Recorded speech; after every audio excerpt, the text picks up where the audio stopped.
Good evening, Patrick here. 8 questions with, and of course, have Cheetah will view. It's Hump Day here in on the middle of the week here, and I mentioned yesterday that we were on track to get a snowstorm, and they said that we would be getting between 5 to 8 inches of snow, and I said, well, we have to cut that in half. But it looks like, in a rare feat here, that the forecasters may have actually gotten this one right for the first time. There is a lot of snow outside, a lot of snow. Um, probably more than 2 inches. Hey Jaden, how are you, sir? It is looking to be, I dare say, it might be looking to be a 5 to 8 inch storm. We'll see. Professor, thank you, and thank you again for the shout out on your Instagram. I really do appreciate that tremendously. Thank you for your support. Yeah, that's yes. The furnace is working this time, right? The furnace is working. I have coffee. I have coffee. As you can see, I have a heavy sweater on, and here's a first. I also have a blanket. So yeah, I so we are comfortable. So yep, and the promise of ramen after the show is also exciting. Thanks to Hobbs. Hobbs mentioned that he was going to have a ramen, and I said, that actually sounds pretty darn good. I think I have a couple of cups of ramen in my pantry. And I went down there, and sure enough, I do. Uh, yeah. Oh, thank you. I don't know what the Bird app is. You have to tell me what that one is. Um, yeah, that is awesome. Tonight, our guest is going to be screenwriter and director Jim Heffernan. He will be here with us in about 15 minutes. He is definitely one of my favorite indie directors. I have watched both his films that he has directed, The Angry World of Brian Webster, and also Destroy All Sisters, uh, which is a very, very fun. It's a fun movie. Um, Jim hails from Boston, so he is a Boston filmmaker. We'll be talking about his films, his process, his casting choices, because he's oh Twitter. Oh gosh. Yeah, I don't. I'm trying to decide if I should restart Twitter. I'm so every time I think I should, I just feel like, just it's like I don't know anybody that goes to Twitter that will actually come to a show. I have a hard time with Facebook because YouTube makes it very, you know, they make it really unfriendly as far as that goes. You have to sign in order to leave comments or for your views to count, which really sort of sucks. I know that's probably what it's supposed to do, but still. Oh, I just looked down, and our guest is here. So you know how we do it. Once our guest comes to the door, we got to go get him. Even if he is here a little bit early, that's all right because we have a lot to talk about.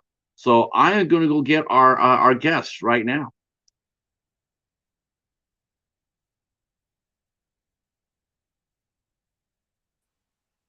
Hello, hey. I was hoping to pop in on discreetly. What's going on? Can you hear me? Yeah, yeah. All right, great. How are you, sir? I'm doing excellent. I'm hiding here in my little cave here. Got the cave lighting going on. I am very excited that you are here. I'm very excited to be here. Yeah, you and I. This is like I mentioned this yesterday with our guest Brian Dodd. Though this will be our first time meeting face to face, but we've actually known each other for quite a while now. That's correct. Did a little did the written interview. I think it was. I can't even recall how long ago that was. It's been a minute. It's definitely been a minute, and I reviewed "Destroy All Sisters" and the Angry World of Brian Webster. Yeah. Both fantastic films. Thank you. Both fantastic films, and I'm gonna wait till we get a few more heads in here before we just start. So we'll just keep it nice and loose right now. Keep the Um, grid light. All right. are you still in Boston? I am still in Boston. Are you getting snow? Yeah, we're starting to get Oh, some snow now. I don't know how much we're gonna get. Where are you? You're in Michigan? yeah. They said between 5 to 8 inches. Oh, Normally when they say that, I always cut that in half, but they actually might have gotten it right this time. I'm already sick of the snow. It feels like it's been snowing every other every other day down here. I mean, we haven't gotten a lot, but I'm just tired of shoveling. This is actually we only had one little burp so far in our winter. We had some during Christmas Day, during the Christmas week, and that was our only snow till today. This is our first big snow of the winter. Um, hey Hobbs, how are you, sir? How are you? Thank you, sir. Thank you for sharing this out. Um, yeah, I looked and I see that you are working on another movie too. I see that. I'm trying to get it. I mean, I've started shooting. It kind of got sidetracked. We had the whole pandemic thing, so production had Yeah. kind of shut down. So now we're trying to get that momentum back going. But yeah, I got Late Night Habits is the new production I'm working on right now. We've actually been doing a little bit of editing of the stuff we've shot so far, but we got a little ways to go. But it's gonna be a fun project. Are you? I saw that Kevin Smith. He on the documentary for Clerks 2, behind the scenes. He he commented that they did the first day of shooting, and he went back and he edited that very first day. He was out there overnight doing Yeah. the editing. Have you ever done anything like that with either one, any of your films? Have you shot that first day and immediately went back to look at it and try to edit it a little bit? No, I've never really had that luxury because the one thing I've noticed as I've started working on more of my own stuff is I tend to go through other editors so I can look at it uh, from a more objective point of view. As far as when I'm looking at my own stuff, I can't really tell what's good and what's not. But if I have somebody else cutting it, I can kind of see what's wrong with it or what's right with it, and be a little more. It's a little easier to figure out what's working. So generally, like there's been when we were doing Brian Webster, we shot that I think over it's probably like 11 months. So we were editing. We did have scenes together as we were shooting, but nothing as quickly as like overnight. I mean, the closest I get to that is like going through the dailies because normally on my shoots I'm there all day. So it's like by the time I'm done, we're getting out at like anywhere from 11 o'clock to 2 in the morning. So there's not a whole lot of time in between, and then normally we're getting up the next day shooting. But everything I've done, all the movies I've worked on, there's never been like a consistent, like it's always something different. So I haven't really gotten into that place of just having a set way of doing things yet. Right. Uh, yeah, so I guess you're saying too that I mean, in certain parts of the country, it seemed like the pan people were. I was really shocked, actually, to tell you the truth, Jim. I was really surprised when I've been talking to a lot of film people, Yeah. and I always thought the pandemic shut down everything, like nothing was moving, and oh, I can't tell you how many projects were actually shooting, though they were taking precautions, like 6 feet and everything else. Um, I was surprised to see how many projects actually were still filming, but I take it that Boston was going to be a little harder to do to get around that, wasn't it? Yeah, we Boston, were a lot more. From what I gather, and I've talked to different people, different places. I have friends in California. It seems like Massachusetts, New York, California were really like particularly the industries were very locked down in terms of just and I mean I think the higher up you get and the more they could kind of afford. I do a lot of stuff. A lot of my stuff is very micro budget, low budget, so I don't also would cost me a great deal more to get those type of safety protocols in play. And I didn't my main thing has always been even before the pandemic is safety first with everything. So it's like right? there's nothing you can put on screen where someone's gonna be like, "Yeah, that was worth my health." Yeah, no, no. No. You see someone like Tom Cruise putting his ass out there, and it's just like, wow, it's like he'll sort of hold your breath, thinking, is it worth it? If you fall and you die, is it worth it? It's like, but I guess it is to him. I mean, for him, I mean, I don't know. That's maybe what his, his legacy is. That's what he's hoping for. I mean, I don't know. I Yeah, think at some I don't point you kind of got to fall back I, and go, I yeah, don't see him. Yeah, I don't see him dying in bed. no, but you never know. So, so it was hard to shoot. It was, but is everything back up and running for you guys now? Is it easier for you guys to move around and, basically, rejoin the filming world full bore, or are you still taking So precautions? it's still pretty tricky. I mean, honestly, right now, like I just am starting to get back into putting together late night habits again. But I've also been the last year or so, I've been doing a lot of screenwriting, and actually, there's a lot of projects that I'm kind of like waiting to get off the ground. But also, a lot of it isn't even necessarily COVID related, or it could be, but a lot of it is just the whole hurry up and wait aspect of the business where you put something together where they got to have it this day, they got to have it this day, and then by the time you get it out there, it's like, well, we're probably not going to get it for down to it 6 months. We got to deal with this person. The money guy has changed his singing a different tune. We got to wait for he's got this other project he's working on that's going to get done. So uh, Yeah. everything's a little tricky. Like there's no like one specific way of dealing with anything. So it's a bit tricky. Our friend, our friend Hobbs, he wants to talk to you a little.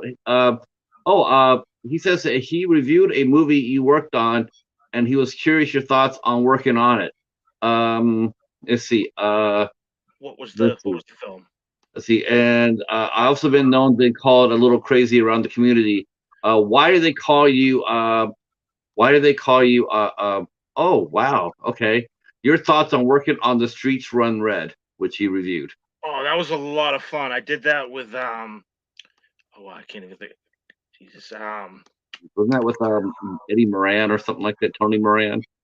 Tony Moran was actually Ungovernable Force. Actually, it's Ungovernable Films is the company. They're awesome. Um, I had worked the first one I had done with them was Ungovernable Force with I played one of the mobsters and Tony Moran was like the Don. And then Streets Run Red was the movie after that, and we all played like mental patients.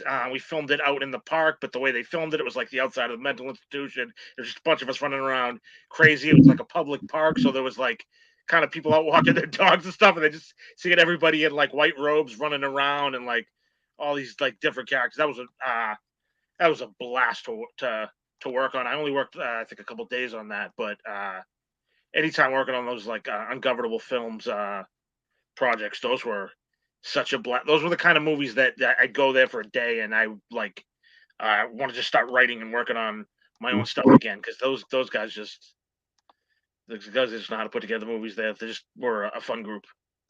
Yeah, It's interesting how I know The Streets Run Red it came out on Wild Eye and it's a horror film, but you write indie dramas and comedy dramas. Have you ever written a horror film? So I've written a few horror films. So I actually have a horror short. It's not. I wrote and directed it, but it's another production company has the rights to it, and it's tricky. I don't know. It's kind of again. It's one of those things where when I'm not in charge of it, it's tricky to always get the an idea of where things are at with specific projects. I kind of check on it from time to time. I don't know specifically, but I actually love horror. The big thing with horror with me is just finding the right project. I feel like comedy is one of those things where when I get comedic ideas, it's a little easier to like I get them out there. Where horror, I'm such a fan of the genre where it's like it almost has to be like the perfect idea for me to even be interested in it.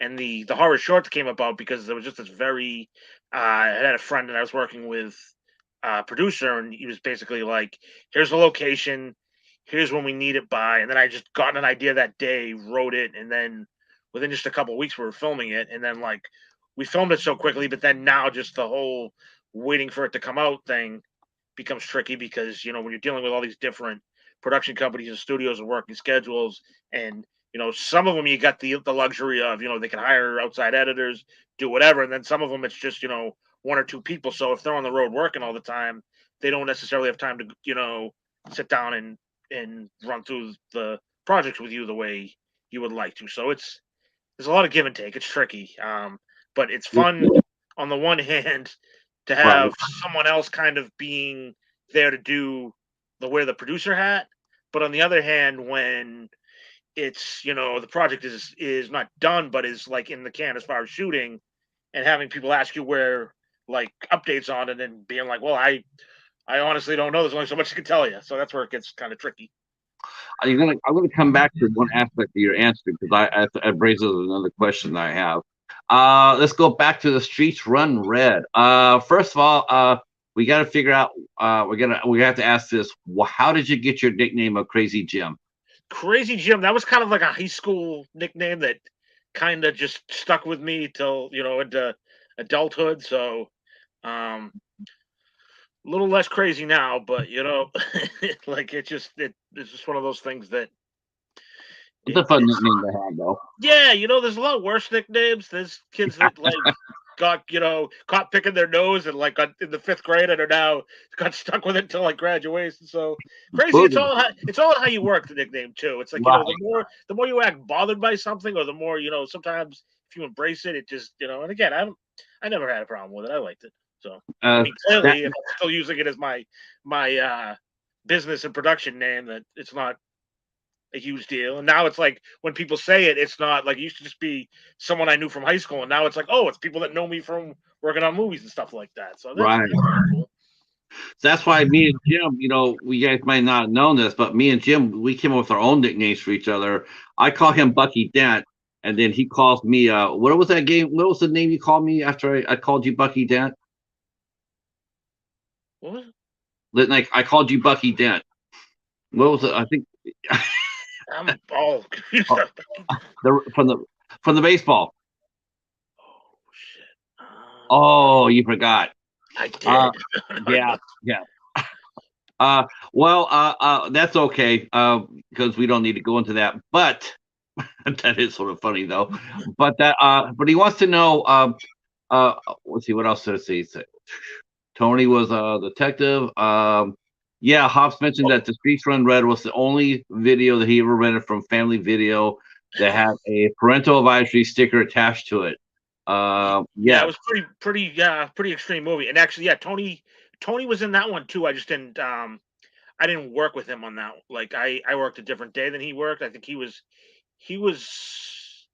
a fairly, actually I think he's in that more than he was in Ungovernable Force. I think he was only in it for a day. I think in Streets Run Red, he's one of the major supporting characters. I think he was like either a detective or a reporter. It's been a minute since I've seen that movie, but that's a fun one. Definitely not for the kids though. No. You mentioned something about multi-productions, and sometimes when we see independent movies, like they'll roll out the first credits, right? And they'll say like XYZ Productions and ABC Productions and 616 Entertainment. There's all these different names. How does that work how does that work? I mean, how do you know which is there assignments to each production company? Are they responsible for a certain part of the movie? Or how does that work when we see so many names in front of the opening credits? I think a lot of times it's financing where it's like, okay, someone put X amount of dollars, so we do this person here, that person there. Sometimes it's this producer's building their brand, so it's like, I'll produce it for you, but I want my production company to be, on the front of the film. And this is actually one of those things where, and I think even with Late Night Habits, I'm talking about doing this, where I've noticed every movie I watched recently, there's about a minute and a half of production credits, and I'm like, almost like going back to the 60s and 70s where it was just like one little title and then the movie starts and like there's not even like a production logo at the front, because I feel like if you're like the 4th or 5th animated logo in 2 minutes of things, who remembers at that point? You're almost better off doing it at the end. Yeah, and not unless there's a commentary.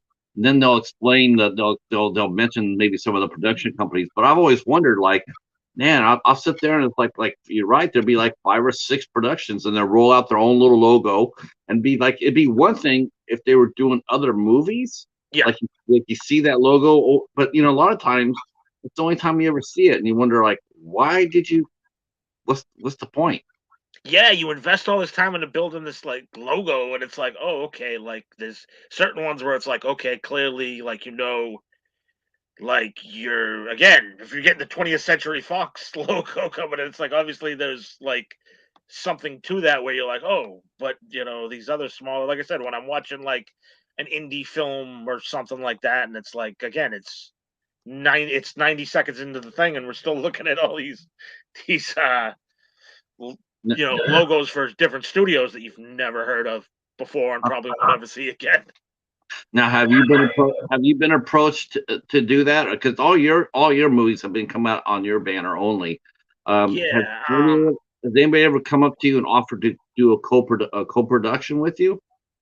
No, I think right now there's a few where we're kind of in a weird area where we're not sure. Like that's always been something I've been open to, but there's a lot of like just the negotiation area of like, is this something you want? Like, what's like the legality behind it? Are you doing,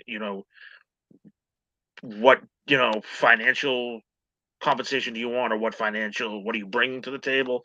So it's not one of those things I've ever necessarily been against per se, but it's never really been something that's been really seriously put on the table. But the big thing, again, like in the last year or so, I've been doing a lot of like freelance script writing, and it's one of those. But I also the big thing with that is I don't own any of that. It's basically like I'm getting paid to write a Right. script that someone else is gonna own, and I have no say in it. Like basically, once they have the script, they can change whatever they want. There's a few where it's like, okay, like you can rewrite whatever you want, but you can't. Like my credit is still my credit, and there's a few where I'm like, ooh, like maybe do I still want this credit because they've changed it so much where it's like, oh, someone's gonna think I wrote that.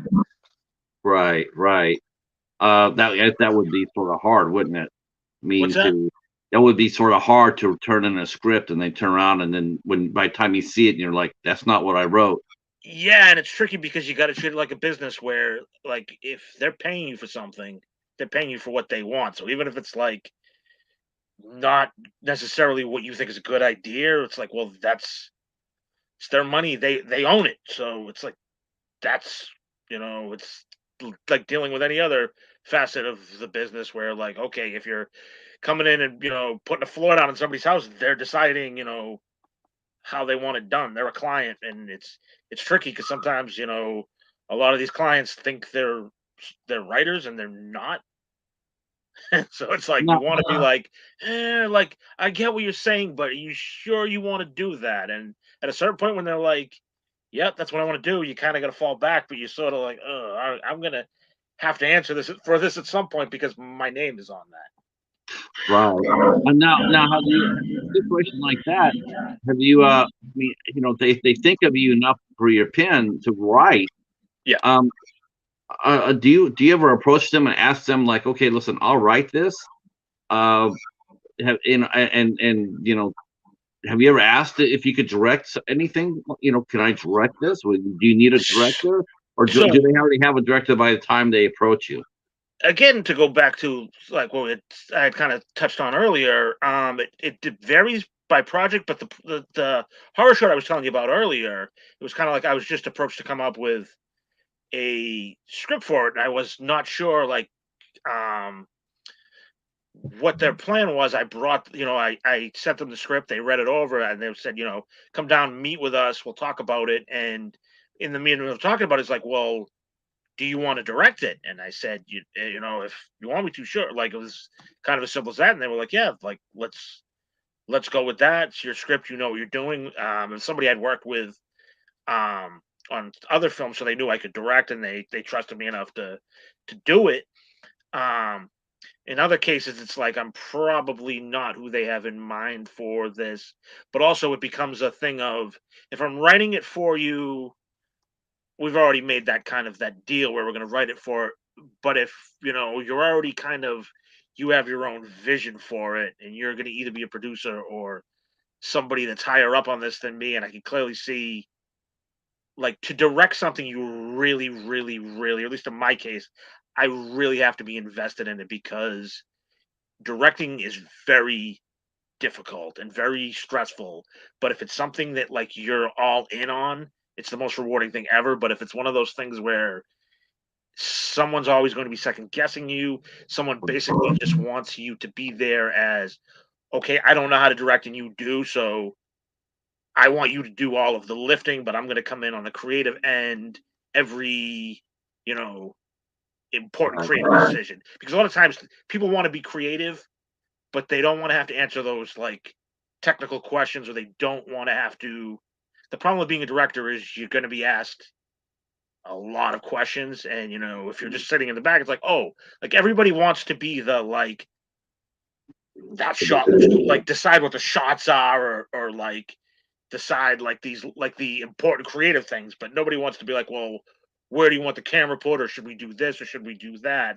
Then when they're inexperienced, they want to, delegate that thing. But then when it's like the fun decisions, then they want to come in, and that's tricky to do. And not that I wouldn't, for the right circumstances, do something like that, but I'm always very weary on, like, if I'm bringing somebody the script and it's like I can already see they want something different from this, particularly if the script starts going in a direction that I know is not my vision. It becomes very tricky to be like, I don't even know if I could direct this, because you're taking it, you seeing it in a different, like, I'm coming up with the story, but you clearly have a different vision I, for this than I do.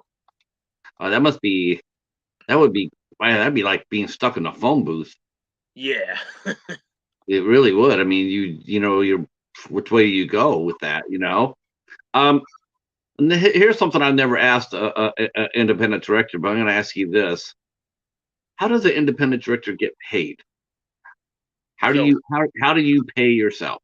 honestly, the movies I've done, I have not made. It's basically right now I'm selling DVDs, and uh, still working to break even on those two particular ones. But generally, on some of the higher things, if there is financing in place, you basically just negotiate for, okay, like anybody else, like, okay, this is how much the actor wants, this is how much the DP wants, this is how much so and so wants. As the director and the writer, this is how much I want, and this is how much will come out of it at the end of the day. And if I were simply directing it, I would be maybe not making any money once the movie breaks even, but the big thing, or once it makes it profit.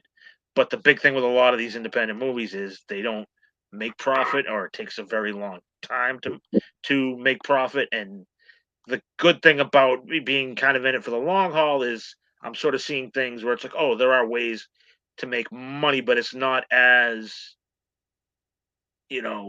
quickly, or as, instantaneous. Like, you think, like, okay, you put it out, and after a year you're going to make money, where now it's like, no, you have to keep pushing this movie, and you might have to make two or three other, or a bunch of other movies. And then when those movies start to build an audience, maybe someone comes back and looks at this again, or you go through these, like, a lot of the streaming distribution, which is kind of where I'm at right now. I haven't really finalized anything with it, but then there's a little bit of just trying to figure out which ones um will actually generate revenue, and which, because streaming is almost becoming like the film festivals, where everybody's trying to create their own. And I mean, not obviously, film festivals are a little easier to set up, but there's a lot of, like, scamming, where it's like, or like almost like legal scamming, where, like, this technically isn't, um like, they're getting away with it, but this isn't It's the way sort of it hard, it's sort of hard to make money. It's hard to make money on streaming. On Yes. streaming. And a lot of these people are coming out again. I'm still looking at a lot of them, but I'm also even looking through and talking to some of my other filmmaking friends, and being like, yes, this is not, because you can kind of tell if someone's, like, starting a streaming service overnight, has nothing that you've heard of, and they're offering you all these things, kind of just like generally like anything in life. If the offer is too good to be true, it probably is. But then again, there's a lot of them where they're coming out and they're like, oh, well, we have this, and if you know a little bit, you know which questions to ask. But there's a lot of people that are just like so eager to be seen that they're giving away, like they might be giving up an important, part of their movie, like an important way for them to make revenue and not realizing it. Hobbs mentions this is interesting. Wild Eye releasing distributed The Streets Run Red, but it was also at Family Video. It's frustrating to hear that directors don't seem to be getting that much of the revenue. I agree. I mean, that to me, to catch 22, you're talking about being a screenwriter, and you're not really sure if that was your, you want to put your name on that or what have you. But yet at the same time, it's sort of almost like they have they almost have you locked up. You sort of have to gamble that you're going to keep your name on there, so your name is out there a little bit more. Because wow, you're the director that you're the screenwriter that did that movie. Yes, I am, and I also directed these two movies here. So you get a chance to promote your other movies while you're screenwriting. So you're sort of forced to try to get your name out there as much as you possibly can. As far as the streaming services go, is it easy to negotiate with that? Do you negotiate with that, or I know some people have third parties. How does that work? So right now, actually, the area that I'm at, and again, I'm kind of setting up. That's why I'm not so much have anything definitive, because I'm kind of negotiating with a third party. I still have to kind of right now. I'm getting all my materials, because when you go through, when you're putting something out for like film festivals or theatrical or DVD, you're always putting together like artwork and packages and like sometimes subtitles. Like there's layers of like carrier deliverables or whatever you want to call them, and it's different for each one. So right now I'm at the stage where I'm putting together the stuff for basically I'm going through what it's going to take to kind of set up with those third party to get me in with these distribution for streaming, because streaming can also be a tough nut to crack, so to speak. With there's a lot of different ones out there. It seems like Tubi has basically it has become what Amazon Prime used to be. Tubi is really where I think I'm going with it next, because that's, from what I understand, they're also, I mean, they're the best in terms of paying. And yeah, they're also like high. There's a little more of a viewership with them, and then there's also, it's just a little. They're also, again, the cool thing about Tubi is I was watching Tubi before I even thought of putting anything on there. So it's kind of it's this great service. It's free. It's got like an amazing variety catalog. Yeah, and Amazon Prime just kind of went like for a while they were kind of beating the drum as being like very indie friendly, and then I think it was maybe a year ago where they've just been pulling content left and right without even telling anybody. And like the thing I'm hearing from a lot of the people I network with is the profit, like the way they used to. I think it went from like a decent amount to view to where it turned into like, I think it was like a penny for like a ridiculous amount of hours of viewing, where it just didn't become it's not as effective a way of dealing with. Yeah, it's horseshit. Let's see. Writer director with hand to hand. Yeah. It does. Exactly. Abel. Same thing.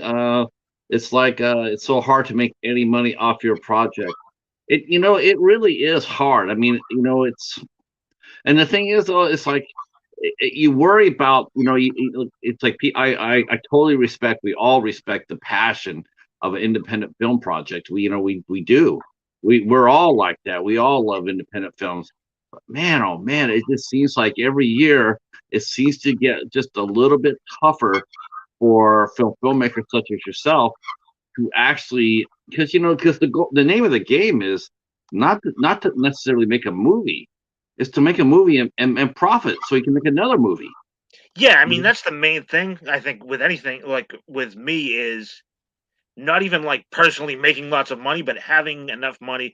Because even breaking even, it's like if I get all the money I put back in, I can take that money and put it back into like another project. And um, again, with independent, the hard thing is you don't have the name, like you like getting the eyes on the product and getting like you can throw out um, this and that, like you can have the best product possible, but it's tricky without without the name, and it takes a while to build a name. Like, you Right. can put out that one movie, and that one movie, like someone might like it, someone might hate it, and then their whole perception of you as a filmmaker is this one movie. Where, like, if you look at, if you're basing John Carpenter's whole career off Dark Star, then and you didn't like Dark Star, then you're never going to get Halloween. You're never going to get Assault on Precinct 13. Like, you're not going to get the. And a lot of times you go back and you look at like these earlier movies that directors did, and you go, now that I know who they are, I see what they were trying to do. And like, this is actually probably a better movie than I thought it was. But when you only have that one movie, it becomes, all right, we're putting all our eggs in this one basket. And if people don't like it, then we're stuck. That's their whole perception of who you are as an artist.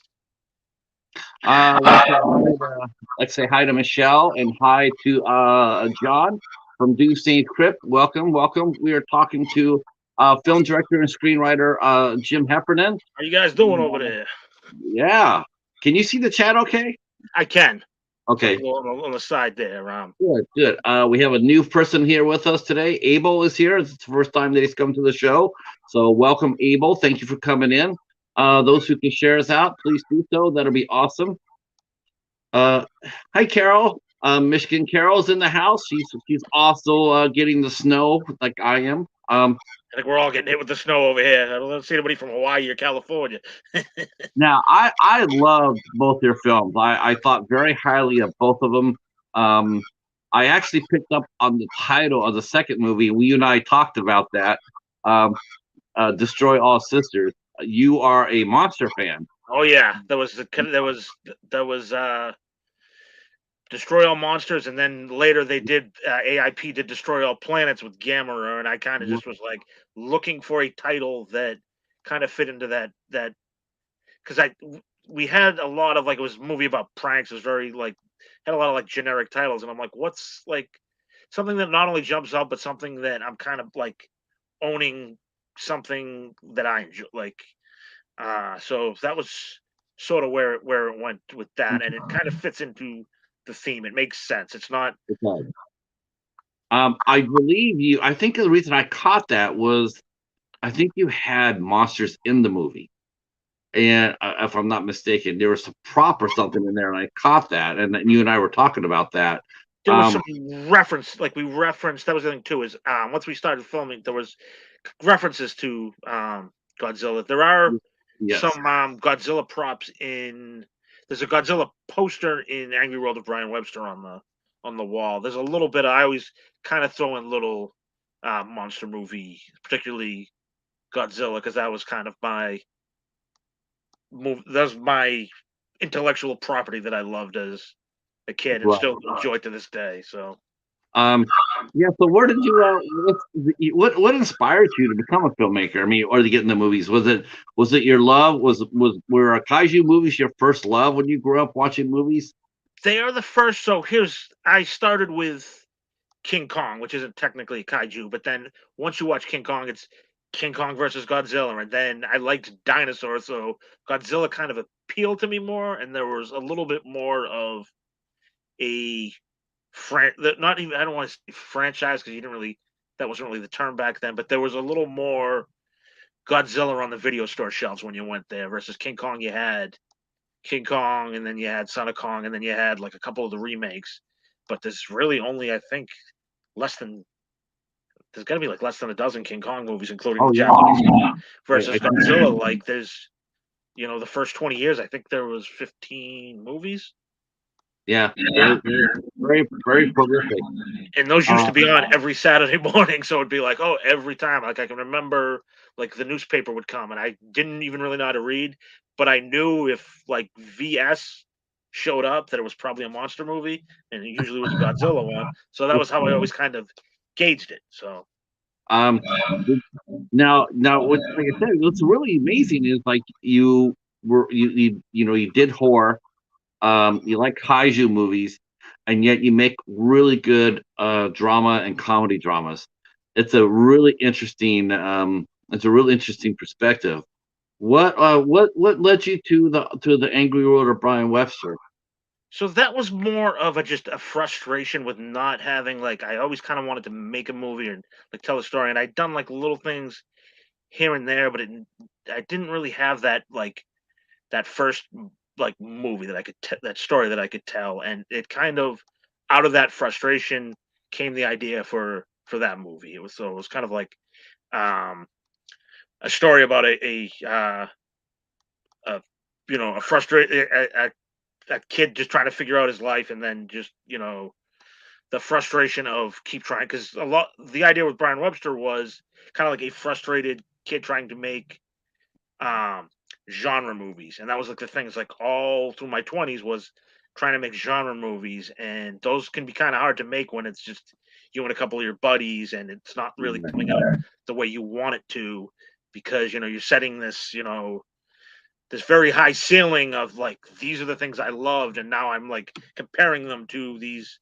massive like $1 million movies that I watched as a kid, and like you can get a little bit of that, but you're not necessarily getting the production value that those have that will hit that note for it to matter to you, and b I'm sorry, I just lost train of thought on that one. No, B, I you know. don't necessarily have a story to tell. Like sometimes, like a lot of my 20s was wanting to tell a movie more, like wanting to create more than I had a story to tell. And Brian Webster was probably the first like story that I could tell where I was like, okay, I can do this for, you know, less, for basically, whatever money I have lying around. Where a lot of the other ideas I had were a little more grandiose, and like they required this and that, and there was a lot more like, okay, like, if you're going to do a monster movie, you need either really, adequate special effects, or you need a way to shoot them that looks like, you can fool people into thinking they saw, like almost like Spielberg did in Jaws, where the shark didn't work, but you could kind of shoot around it in a way that's clever. And like, Right. I think trying to come up with an idea that hit on that note that would make, because the big thing with me is whatever this like the story has to excite me. Like if I'm going to be directing, particularly a feature, I have to be excited. Like I have the end result has to excite me every day, because there's going to be those days that I'm going to get in. Like the last thing I want to do is whatever I have to deal with today on set, but it's the only way it's going to get done, and I need How to did be excited. you I need to be how did excited you about the idea for it to work. how did you maintain that energy level though? Because you said it took you 11 months to make that movie. Yeah, so it's again, but also let's see. I think it took me probably 5 years of writing to get it to where I could shoot it. Like we kept there was a lot of false starts where it was like we get it, and originally I was going to make it like, okay, I'm going to make it with my friend, like just my friends from the neighborhood. And then the thing you realize quickly is when you don't hire actor like your friends don't necessarily have that level of either a passion or b commitment. So at a certain point, it was all right. You need to go and get people that are going to really want to. And then also, as the script kept going, it kept getting like I would keep sending it out, and you'd get you'd hear back things, and you'd see what things worked, and tighten it up here, and then again by about the third or fourth year, it started like everything, because initially it was too many characters, this that. It was basically like you were sending it, and instead of getting like I'd like to do your movie, it was like they were sending you unsolicited reviews of the script. And then by the time, by year three, people were like, wow, this is a really like the script is really tight. It's well, written. It's so at that point I was like, okay, well, maybe I'm starting to kind of get how this is done. Right. And then it got the more it got more it got the script got more and more sharp, and more finely honed, the more you realize that you want to have actors do it. Your friends may have heart, but they might not necessarily always show up a day of shooting, and they might not have those acting skills. They have no background. So hopefully you turn around and let them do crew, and then you go ahead and you cast some actors. And I think that's what you told me that you did. Yeah, that was You went out kind of and how it you went. casted. Yeah, you went and casted your movie. Yeah, so there was that idea that, like, and again, I think I'd even in doing, because I would work on smaller projects and kind of try everything out. And the other thing I realized was, okay, I would write this character based off this person, and you assume because someone has the look or has the attitude of that character that they can do it, but then you slowly realize, like, the thing I picked up on real early in directing actors is telling somebody, "Oh, just be yourself," is probably the worst directorial advice you can give someone, because then they start thinking about how other people perceive them. And now they're thinking like, "Oh, like, well, be myself," because now it's, well, who does Jim think I am? And rather than giving them like when once I kind of started working with, actors a little more like who are in it, professionally, or are chasing that, they a little more, I have to now think outside of the box of being like, instead of telling them, "Oh, think about how we did it this time where this happened," and trying to use actual experiences to direct. Now I have to actually, go in and be and think about it in terms of the craft and say like, okay, this. The other thing is, when you hire someone that is good at, acting and takes their acting seriously, a lot of times it's just let them do their thing, and the only really time you need to direct is when it's not right.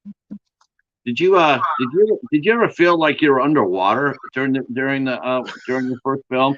Yes, I think there were more like, I think by the time the movie was about 80% done, was probably the first time I went to set not having like an anxiety attack, or feeling like, because there's that very um I think it's, they call it imposter syndrome, where you go in every day thinking Mhm. like, I'm a fraud, people are gonna find out I'm a fraud, like this and that. Right. And you get a lot of that because it was also like, there isn't all these things that can be, because the other thing that had happened was, when I was making the movie in that 5 years, there were all these people that were like, "Oh yeah, the idea of making a movie was great. So like, you can use my house, you can use this, you can do this, you can like, you have all these things." And then by the time we were like, oh, casting actors, I started calling in those favors, and I'm selling the house. I'm having kids. This, like, so Oh, so no. So we lost about, when I started, within the movie's going to be shot. It was basically,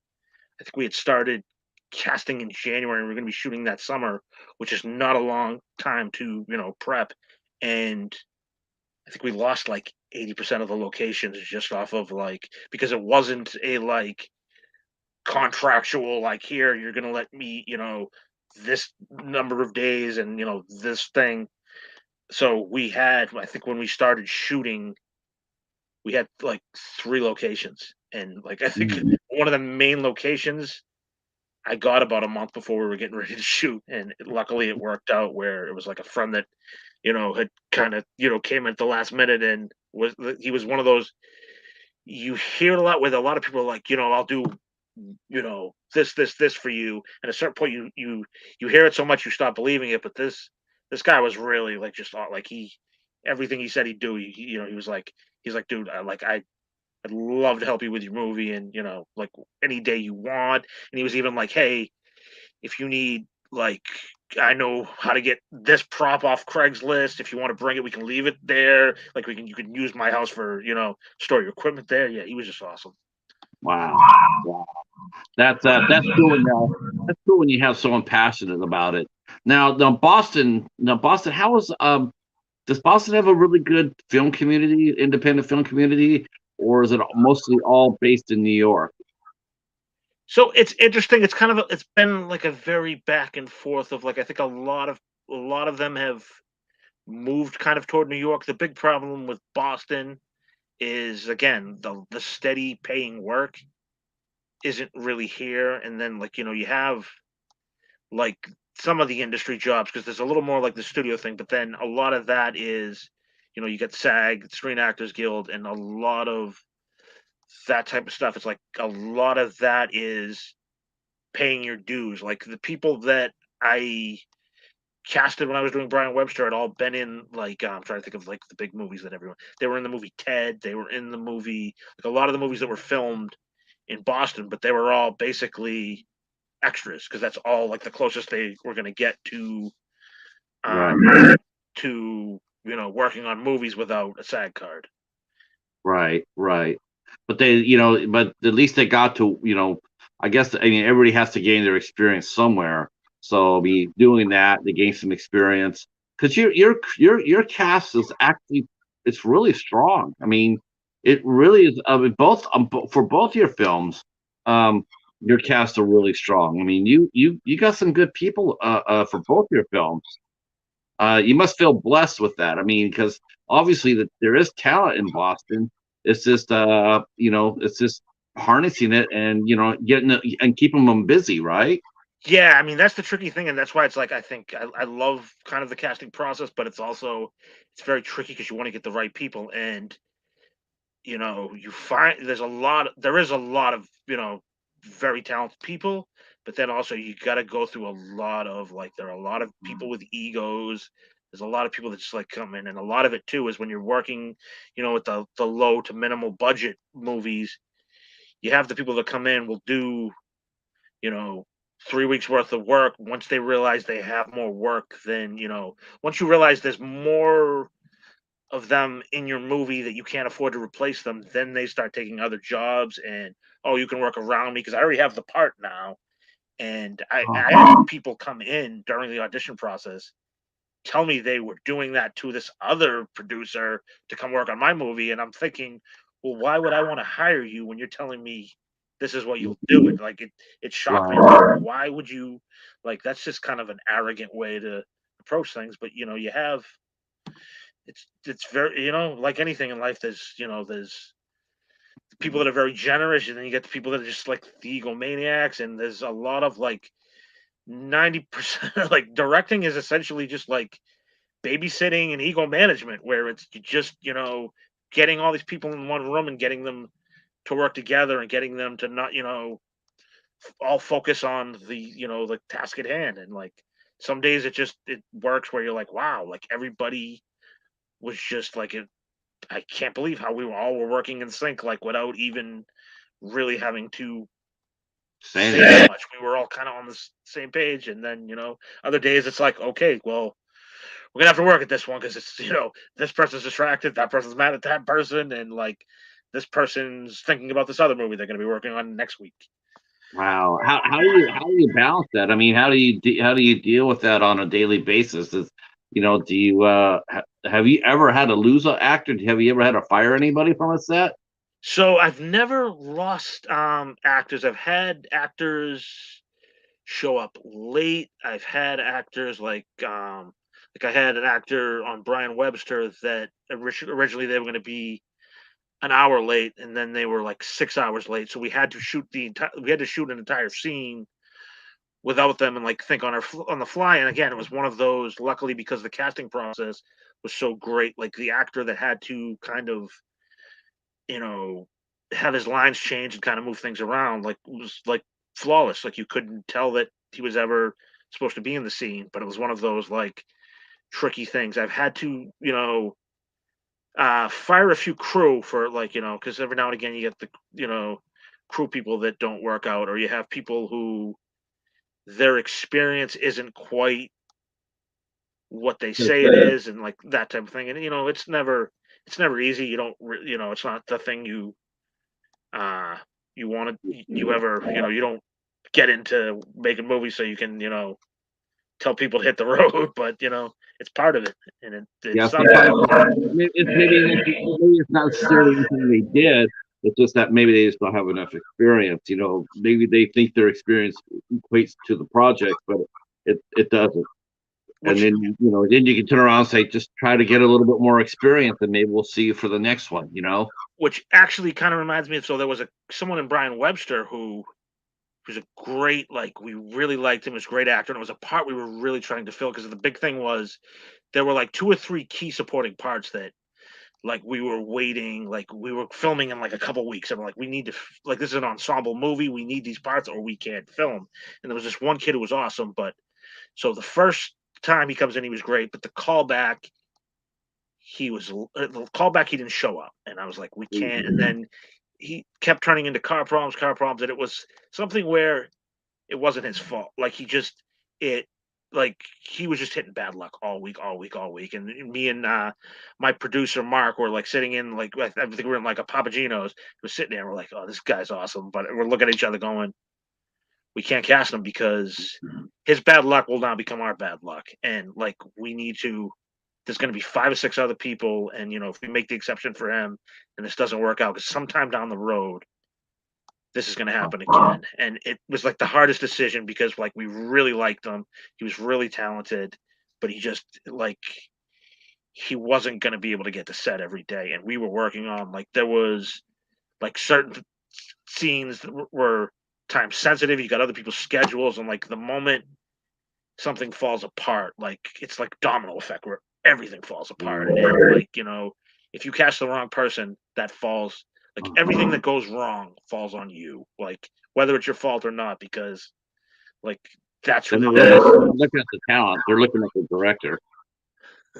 Yeah, well, that's the thing, is everything, like, 'cause I always look at I don't always look at the reviews, but when I look at the reviews, I always look at, like, if they're saying something bad about the lighting, if they're saying something bad about the sound, if they're saying something bad about the performance, I am responsible. Like, even if I didn't, like, again, this, if I have somebody edit it, I still have to, sign off on that. I still have to, like, every performance. Like, if it's not, like, if I see something wrong, I have to either get them there on the set, or I have to find a way around it in editing. And if I don't do that, that's my failure. Um, let's talk a little bit about this follow-up movie, Destroy All Sisters. Love the title. Love the title. You guys had you seemed a lot more comfortable with that movie. You seemed to That was a be. fun one. Yes. So let's talk about that, because I love that movie. I love the title. I love the Gamma reference. I love the Godzilla reference. So how did you come up with that one? How did you come up with that idea? So that was actually during that 5-year process where I was getting ready to do Angry World. I had already kind of been at that point where I'm like, it was it was the closest to getting it off, like, where we were going to start shooting and not happening, to where I was like, I was discouraged, where I'm like, I need to do something, or like, this must have been, again, it was either year 3 or year 4. And I said, all right, I'm not going to be, realistically, I haven't casted enough of this movie, and I'm not far enough into this where I can get a feature going, but I might be able to get a short together. And that was the short I actually filmed with some friends of mine, where they were like, the sisters in that are real sisters, and this based off of, they would just like telling me, and again, it wasn't like they were pitching me a movie. It was just like we were just hanging out, and they were telling me about their like, just pranks and stuff they were pulling on each other. And I started listening, and then like, I kind of got an idea, and I was like, I think I went home and wrote, a bunch of stuff, and then like over a week kind of did whatever. And then I brought it to them, and I was like, hey, would you guys want to do this? And they were reading it, and they were like, this is exactly who we are, and like, such and such. And so again, I kind of kept kind of poking at that a little bit. And then, we started doing reads, and I was like, oh, they read like they actually are. Because sometimes when you write people, they don't act the way that they would be in real, like, they can't perform as themselves. But they were incredibly comfortable doing, like, all 3 of them, because 2 of them were based on that, and the third one was just kind of like, she was sort of like a composite character to be the narrator, so she wasn't necessarily based on a real person. She was a composite of several, and she ended up being like one of the most, like, clear, where what I was thinking and what I wrote on the page, like it, like every line she delivered like the way that I wrote it, and I was like, that doesn't happen That very movie very was often. physical. You have a lot of physical comedy in that movie, um, and they seemed rather game for everything you tossed at them. I mean, you had water fights, you had food fights or makeup fights, or I think it was food fights. We had Um, milk, the milk. milk. There was applesauce. There was itching powder. Oh, was that real itching powder? No, I think I No. can't remember what we used for that. But again, it's just fun to film a reaction like it was real. Like like, um, my friend Julie, who was the actress, and she's just doing the itching thing, and I was just like to just be able to sit down and be like, oh, like to get to direct someone pretending like that they're having like an itching fit. I'm like, this is just like, this is fun. Like this is like it's like to do stuff that's a little more comical is a little more like you get to there's a lot of interesting things you can do in the day, and like there's little things you can do to like fine tune it. So it's like it's a fun time. Now, I mean, for a comedy like that, I mean, how many times? I mean, how many times can you shoot it? I mean, especially after a messy shoot, like if you did an applesauce fight, and let's say someone missed the line or there was bad lighting or what have you, you have to stop that scene, and then you have to go back? Do you have to go back and redo it that day, or So do you send them home to get it cleaned up and then come back and do it another day? that luckily, so this was prior to again when we started shooting some of the other movies we used more. That I had purchased DVX 100 cameras, which were like in the early 2000s, late 2000s. Those were kind of the like the prosumer cameras. So you could get one for like again, you could get one for a little over $1,000. So I bought three of them. So we that was we did when we did messy scenes, we did three cameras, which can be a challenge in itself because you have to color like if different lighting. So it's like you have to kind of color correct all the you know cameras so they all look the same in editing. But with like a messy scene, yeah, you only really get one chance. I think I'm trying to think. There was one. The only scene that we were able to kind of get away with was like a scene where there was whipped cream. I think it was supposed to be shaving cream, but we used whipped cream, and it didn't mess up. But the shot didn't like something in the shot of delivery didn't work. But luckily, it was like we could just kind of like fix it, kind of have her wash off her face and start over. But with like something like we did, like it was like green apple sauce, so it was like you're only gonna get one take. The milk thing, like yeah, the milk thing. Not only are we never gonna get a take, they will never do like that was the only day where I'm like, oh, like I felt bad for like because it was like a sunny day and it was because I wanted it to be a specific texture. It was whole milk, so once that milk hit the sun and hit them, they had to do it. It was only one take, but I had them do like double. Like I bought like 4 gallon, like 2 gallons of milk each, so it was just a continuous like it's probably got doused with milk for a good 2 minutes, like back and forth. And it was like once 1 gallon was done, I was like, okay, stay where you're at, and we're gonna bring the second one in. And like the way it's edited, it looks like just one long take. But yeah, they weren't having fun that day. They were not happy with me. Uh, you did tell him, when you do a table read, do you explain, as a director, do you explain certain things that are going to happen that maybe they can't see or if they're in the script or what have you? I mean, they see it on the script, but maybe they're having trouble visualizing it. Do you go into detail what you're expecting? Like, okay, for here in this scene here, we're gonna have a real, we're gonna have you get hit with some applesauce. You Yeah, are gonna I get mean, hit with applesauce.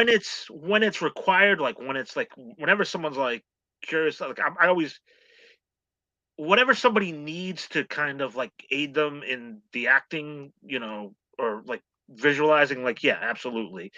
With that, I think we had done it because I think we had started writing it. I think I wrote it probably like late spring.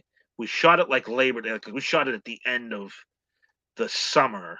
So we kind of were like talking about it, and they were friends of mine. So it was like they would kind of be around anyway. We had, I think, maybe 2 or 3 days where we just kind of sat down and did table reads, and we had that because um, they had varying degrees of acting experience. So in some cases, I would kind of be like, "All right, we're gonna take the script, and how would you say this? And like, does that make sense to you? Are you gonna say it naturally?"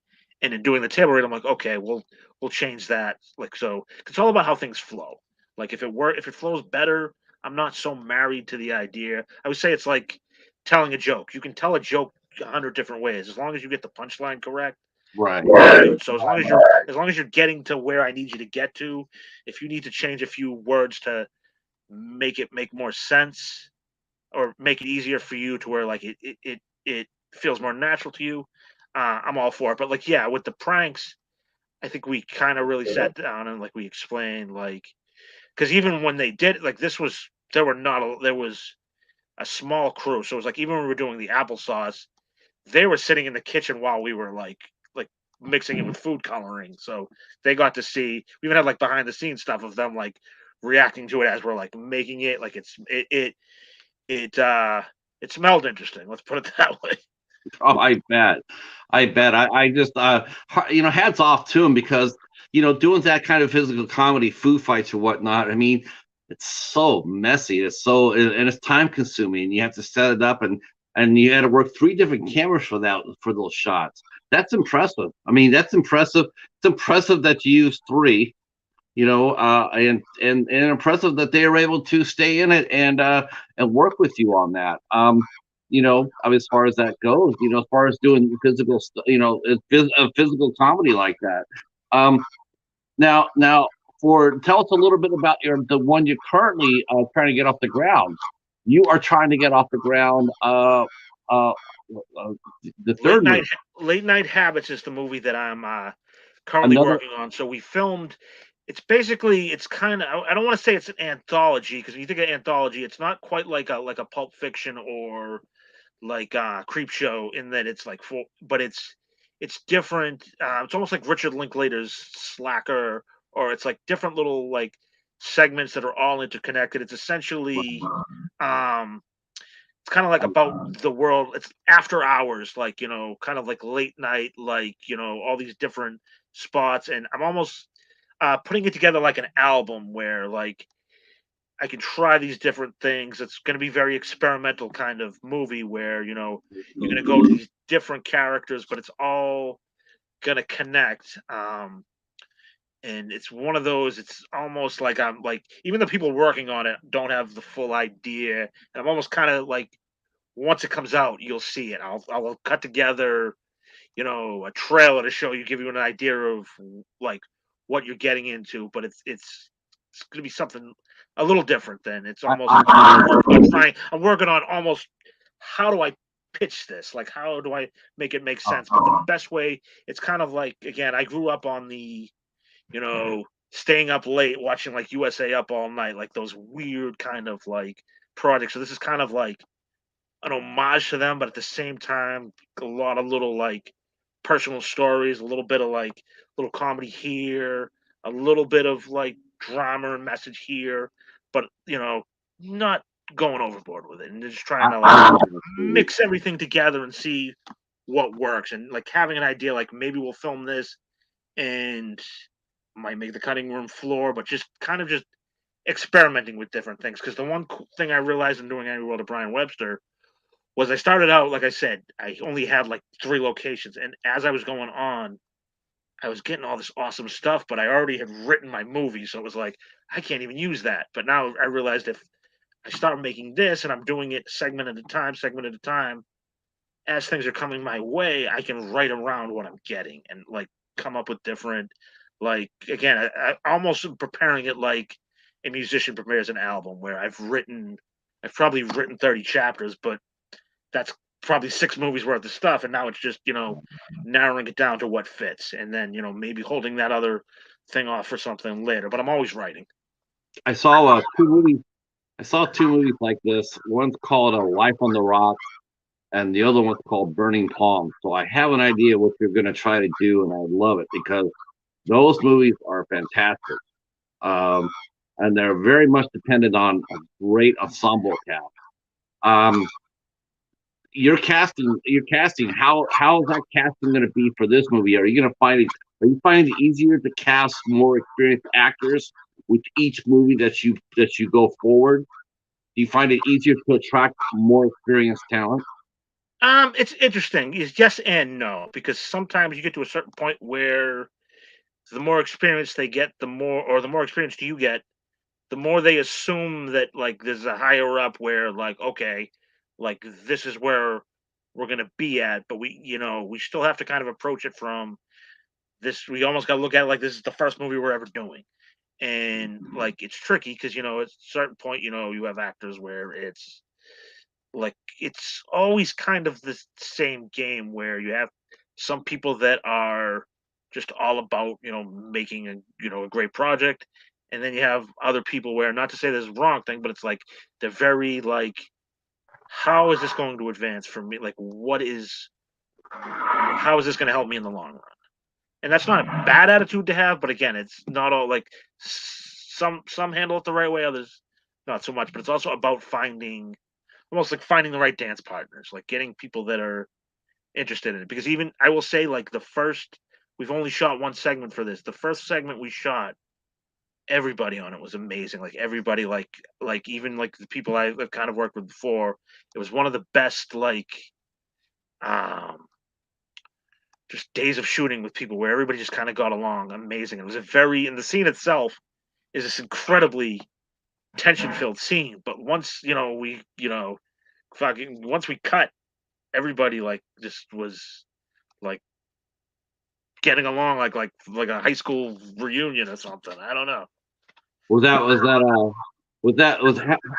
been your best day on set? I mean, was that like one of your best days you've had as a director? I mean, is it So true that though? Is it true the last day of a shoot is your best day, or is that a myth? it all depends. I last day on Brian Webster, not so much. But certain like when you rap on certain actors, like when it's their last day, Hmm. um, I find like some of those can be really good days. But a lot of times it's about like I've noticed like when the day is super super challenging, and at the end of the day you get more than like you.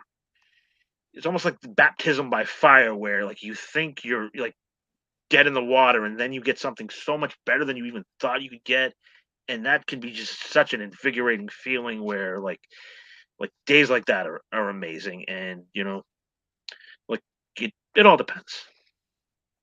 Um, so you got one segment done you got one segment done of the new movie. Yeah. And how many segments do you plan on doing for late night habits? Are you gonna have like 4 or 5 stories? Are you gonna be taking it like to like before you both your films have been shot in neighborhoods?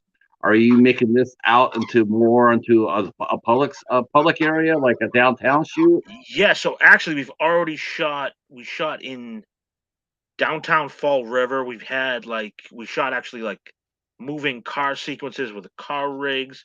We've shot, so we're gonna, do a lot more like in the city type of stuff, because also as I've worked on more projects, I've gotten more comfortable with things, and also just got a better idea of how to get more for less, because a lot of my stuff is like, it's like bringing in like who's the best talent we can get, like cheapest bidder kind of thing, because we're making movies for you know anywhere from 10,000 to 30,000 is like the ceiling, and that's not a lot of money to make a movie, but it's a lot of money to try to recoup. Right. Yeah. Isn't that something? Not easy to spend, harder to keep. Yes, correct. Uh, let's see. Jimmy Joe has a question. Jim, whenever making movies, do you find it hard to add music that fits the parts? So, how do you work on scoring your music? Do you work with the composer on that? Do you have an idea of what you want it to sound like, or do you just trust the composer to come up with something cool? So it all depends. A lot of it, when I did Angry World, I did a lot of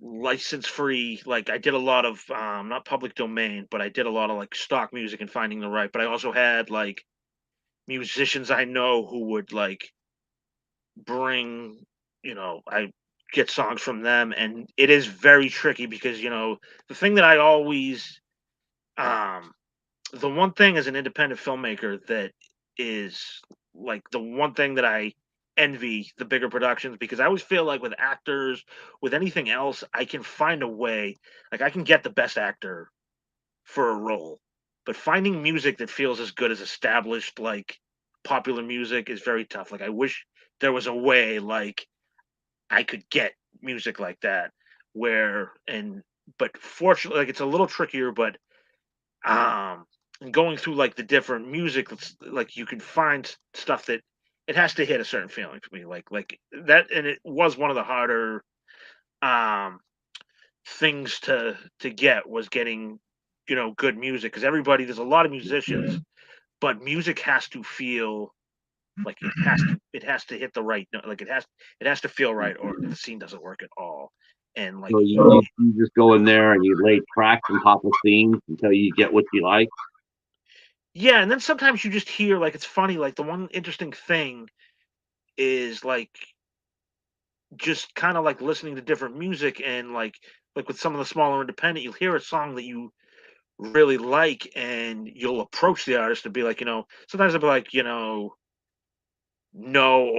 or even like this is what we charge, or like something where it doesn't work out. But there's a lot of times where they're just like, yeah, in a movie, awesome. Like there were a lot of artists that were just happy to like be heard, and it was like a song where I'm like, this fits my movie perfectly. I shouldn't have access. Like I don't like this is awesome. But again, they're the same boat as us. They're trying to find a way to get Make their stuff it. heard, or that I case.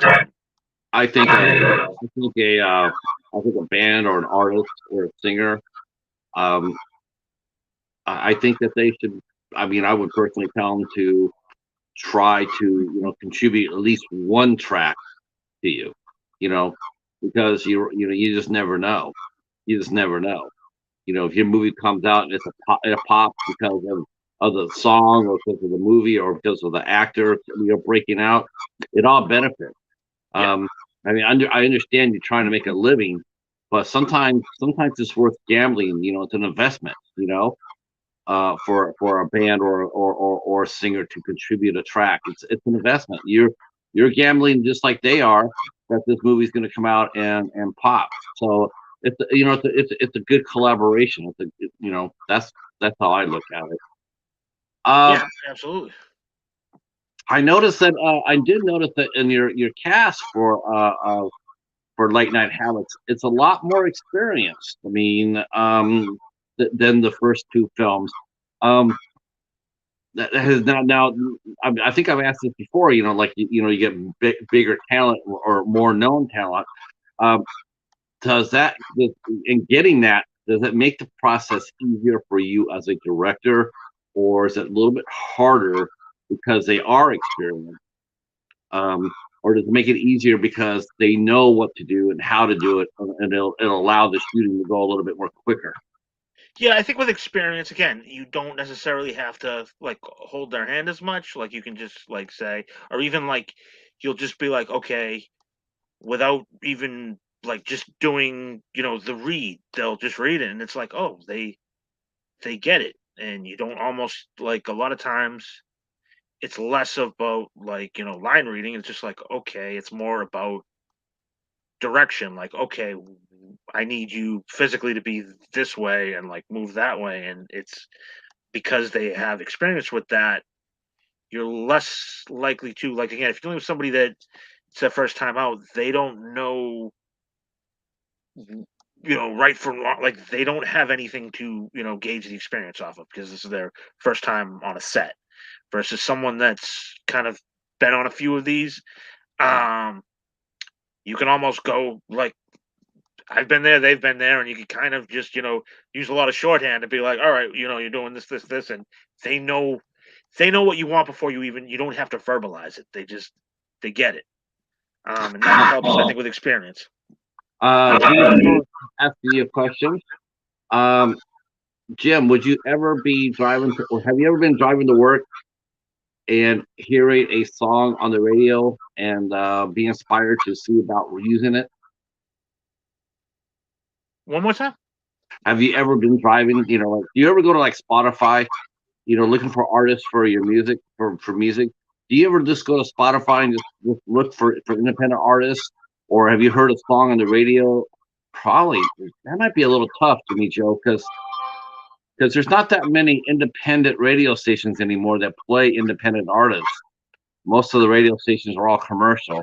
Um, Yeah, I mean, the one thing I do sometimes is, again, because there's a lot of networking, so it's one of those things where, like, even if I'm not necessarily doing something for a movie, I know a lot of people that are just independent artists that are working, and I'll like listen to their music, and maybe I'm just going through something else that I don't know the artist, but I'm still kind of going through it, and I'll land on something and be like, oh, that would be interesting, and like even just in general, like when listening to music, I could listen to a 3 minute, like sometimes it's not even like, oh, I love this song from my movie. Sometimes I'll listen to a song and be like, I have a scene playing based off what I'm hearing in that song, and I'll just sit down and write to it. Music's huge inspiration in pretty much every aspect of like from writing to post production to I can get 100 ideas off of one song sometimes. So um, uh, yeah. I have if you guys have any questions for Jim, go ahead and drop them in the chat. I have one last question for you. Um, I have one last question for you. Who are you going to put in this new movie? Which kaiju is going to make the appearance in this movie? oh, you put me on the spot here, huh? I'll say this: I can't I can't spoil it, but there's always going to be either a visual or there'll be something. There'll be something Uh, in there. who, And who, who actually, collected, who actually, collected I'm the kind of doing some like kind of window shopping where like, hey, can I get that and put that here, kind of thing. But nothing concrete yet. But Do you have some a Easter eggs. collection of figures? What's that? Do you collect figures like Um, yes and no. I mean, I don't like actively collect them. I still have like figures from like when I was a kid. I still have like a small Godzilla doll, and then like every now and again, I'll go to like a horror convention.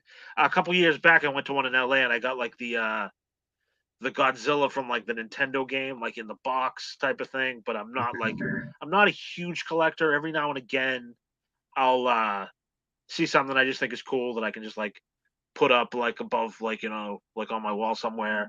But I don't have like I'm not super into like collectibles, but like every now and again, I'll either get it or like a friend will be like, "I know you like this shit, so like either get it for me for my birthday or just like right? But again, not a huge collector, but I do have a few things here and there. The new Godzilla King Kong movie is going to be coming out next year. Which two kaiju would you like to see them square off again? Which like established one? Yeah, they're gonna team up next year, but they're gonna Team fight up. two. They're gonna fight two monsters next year. Who would you like to see Godzilla and King Kong fight against? Well, let's see, they already fought Mecha Godzilla in the last one. Um, they already got Rodan in there. And Ghidorah. I'm just trying to. Yeah, they sort of wasted Rodan and Ghidorah. Yeah, like the one I always want to see come back. Now I don't know if I want to see them fight him, but I was want to see like Anguirus come back. I was just like, Okay. um, trying to think of who else. Like the newer ones. It's just a tough one because it's like it's also not just about them bringing it back. It's also like, what are they going to do with it? Because it's not going to be the exact same like one from like the '60s Like, show era. They're going to put a little bit more of that like 2020 like sheen on it. So I'm just trying to think of what would be a good one. check out the chat. Oh, Gigan. What Gigan. did you say, Gigan? Oh, that's my idea. I like that too. I'm glad we think alike. There we go. I liked I liked Hedra the Smog Monster, but I feel like only in that movie. I feel like if you took it out of that, Yeah. it might not be the same. Like I like that. It was kind of like a darker. like more like almost like an art film type of monster movie, which it was interesting. Did you like that one? I know Yeah, people are very divided on that one. Like some, my favorite one is Godzilla versus Megalon. That's my favorite that Godzilla was your movie. favorite one, really? Yeah, That was one of like the first. I don't know if that was the first one, but like yeah, that was my that's Godzilla and Jet Jaguar versus Megalon and Gigan. Gigan. Yeah, I remember that. That Yeah. was the one where like the island like blows up at the beginning, and then like yeah, like those.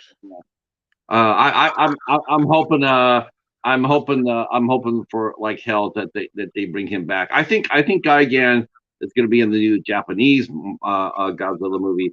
I don't really have much hope for here. My ultimate favorite and my ultimate, we're talking kaiju here, but Yep. my ultimate thing that I'd like to see them do, since they're doing that inner Middle Earth or Inner Earth or Yeah. whatever, I want to see them hit the breach. Yeah. The reach. I want to see a Pacific Rim crossover. You want to see the Pacific Rim crossover, huh? Who wouldn't? Who wouldn't? Could you That would be pretty imagine? wild. That That would would be be pretty so wild. wicked. That would be just as a kaiju fan. That would be over the top for me. Uh, but I'm looking forward to seeing Late Night Habits and seeing who you put into the film. Always exciting to see what you have hatched up. I definitely want you to. I would definitely want to thank you for coming out and hanging out with us tonight, Jim. This has Oh, this been a was lot of fun. fun. This has been fun. And I'm glad you did it. I'm glad you did it. And now, if people want to buy your movies, how can they get a hold of you to buy them? Okay, so if you want, you can obviously there's the Instagram. I got Facebook Direct. We just started. We sold out of our first stock. We got them in a retail store called Bull Moose, but it's New England based. But they have an online store. If you want to buy Angry World of Brian Webster, you can get the DVD at Bull Moose. There's some on Amazon, but that's a little bit more of I haven't got it like directly. That's more through wherever. But then there's also the official website. I think you linked it on the thing, but you can get the Blu-ray, which is only through that site. Kind of doing like a limited run of those, but that has Angry World of Ryan Webster, and it has Destroy All Sisters, the full original unedited version as a bonus feature. It's only on the Blu-ray, and then you can get the DVD, the best price there, and then yeah. So you can either go Bull Moose website. There are some copies on Amazon. Um, do the official site. There's a few other online retailers there. If you don't have physical media, I'm a huge stickler for physical media, but I know some people are doing digital.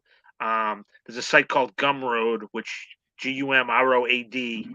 You can rent it for $3. You can own it permanently for 10. That's if you don't want to do the physical DVDs. The DVDs have all the bonus features, commentary. The Blu-ray has an extra commentary track.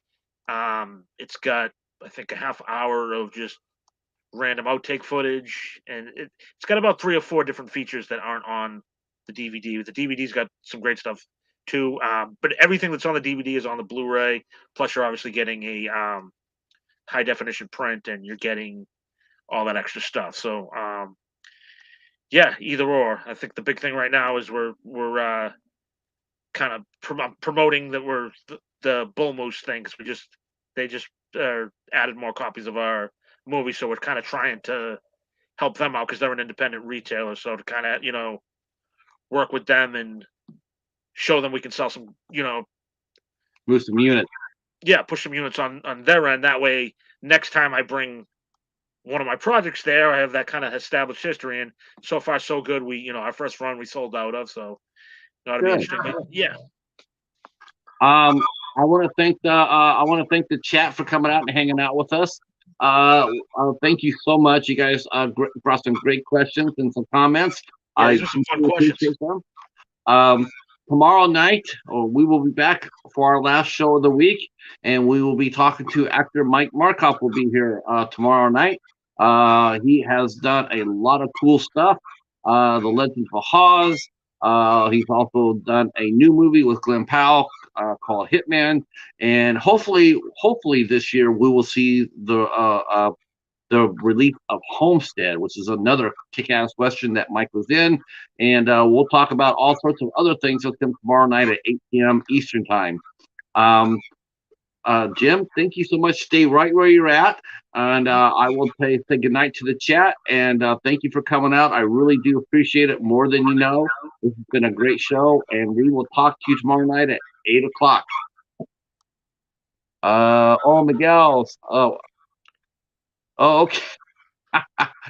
Okay, Miguel just came in and dropped some lyrics. Cool. Come back tomorrow night, Miguel, for Mike Markov.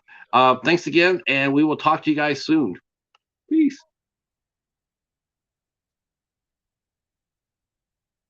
That was fun.